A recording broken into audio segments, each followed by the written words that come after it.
The 49ers accomplished something last year very few teams could ever hope to accomplish, and that's going to the playoffs, specifically the NFC Championship game for the second year in a row, but this year with their third string quarterback and Mr. Irrelevant from the 2022 NFL Draft in Brock Purdy. In this video, I hope to examine how the 49ers are built like a cheat code, so their quarterback just really doesn't matter that much. And while Brock Purdy was a huge part of the 49ers' success last season, Jimmy Garoppolo was also able to bring the 49ers to the NFC Championship game with a messed up shoulder. So while many teams would fall apart if their starting quarterback was thrust out of the lineup, the 49ers seemingly are able to continue to go to the playoffs and even NFC Championship berths. When talking about how the 49ers roster is constructed, the two most important people to talk about are Kyle Shanahan and General Manager John Lynch. The first thing that Kyle Shanahan and Lynch did when they arrived on the scene for the 49ers was prioritize the defensive side of the ball. And they continue to prioritize the defensive side of the ball. This offseason, they went and got Javon Hargrave to make an elite defensive line even more elite. And we need to talk about this signing a little bit more deeply. In 2019, the 49ers decided to part ways with DeForest Buckner, arguably one of the best defensive tackles across the entire league, because he was too costly. They decided to draft Javon Kinlaw, who never really lived up to his billing. So the 49ers this offseason, realizing their mistake and realizing they need to shore up their defensive line to compete with the likes of the Eagles and the Chiefs, brought in Javon Hargrave in the hope to recapture what they had in 2019. And in this draft, the 49ers picked up another edge rusher in Robert Beal Jr., so I don't see the 49ers getting weaker on the defensive line anytime soon. Going into the linebacking core, the 49ers have been able to pick up guys late and develop them into absolute stars. Most people know about Fred Warner, but Dre Greenlaw is arguably just as good. They also had a stud in Azeez Al-Shaair who left in free agency, so they needed to add more depth. And the 49ers continued to do that. They added 2 linebackers in the draft and another outside and undrafted free agency. Dee Winters is the guy to watch right here. He's going to replace Azeez Al-Shaair perfectly and keep up this winning formula of prioritizing the defensive side of the ball.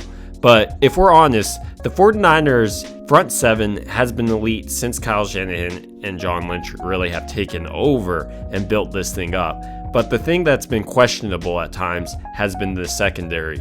And Lynch and Shanahan probably admitted that mistake a little bit too and brought in Steve Wilks, who's a defensive coordinator with his specialty being on the secondary. So hopefully the 49ers are looking to take another step there. They also have brought in corner in Charvarius Ward.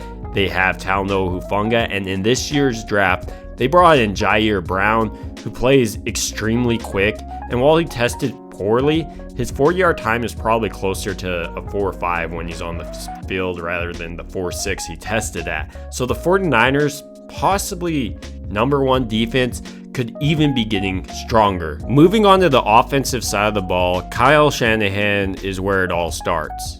An imperative part of Shanahan's offensive scheme is to put stress on the defense. And one way he does this is by utilizing motion.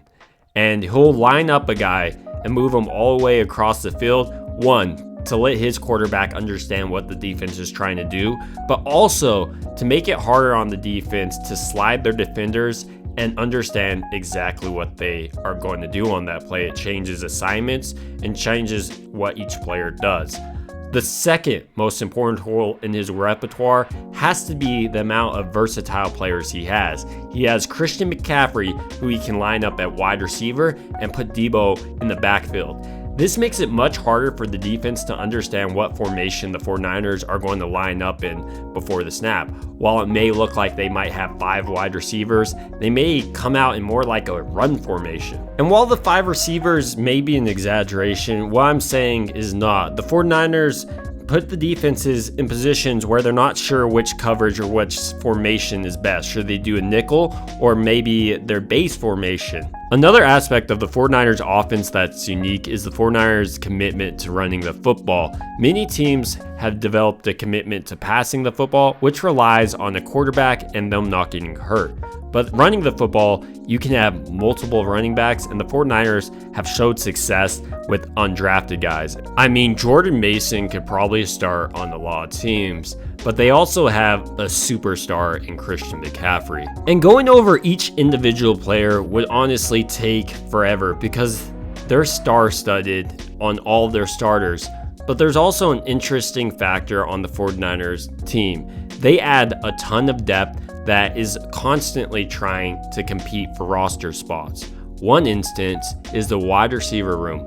Right now, it's about as packed room as you can get. They brought in Ronnie Bell, but not just that. They have Danny Gray from last year's draft who ran a 4.3, and they continue to add depth across their entire team. So when it comes to talking about the 49ers quarterback, they kind of build it in a cheat code like fashion because many teams need a top tier quarterback to do anything. But with the 49ers, it really doesn't matter if you have Jimmy Garoppolo with the busted shoulder or Brock Purdy, Mr. Irrelevant.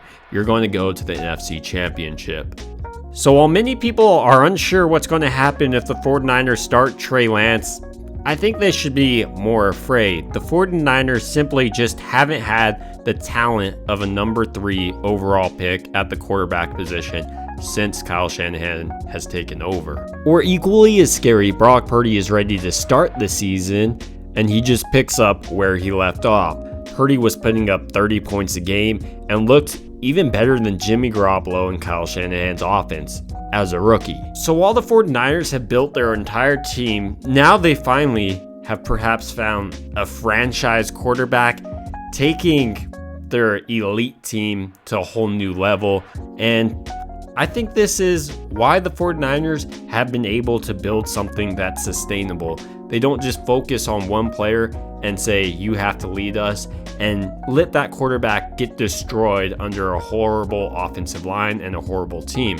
Rather, they built the team around it and then are plugging in the quarterback so they give them the best chance for success. To conclude, I want to give a brief overview of why I think the 49ers have been an elite team and will remain an elite team under general manager John Lynch and Kyle Shanahan. First, they have Lynch, who's able to find late round and undrafted guys, and then they have the coaching staff in Shanahan, Bobby Turner, Anthony Lynn, all these guys to develop those guys into true starters. And they prioritize their defense first, which enables their offense to not have to do as much.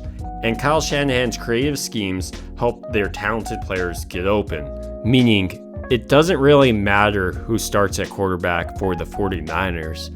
It's really the most friendly quarterback system you could have. I mean, even some analysts are coming out and saying Sam Darnold could lead the 49ers to the NFC Championship. Ultimately, these are just my thoughts why I think the 49ers are built like a cheat code. And I'd love to hear your thoughts down below. It would also mean a ton if you subscribed and liked this video.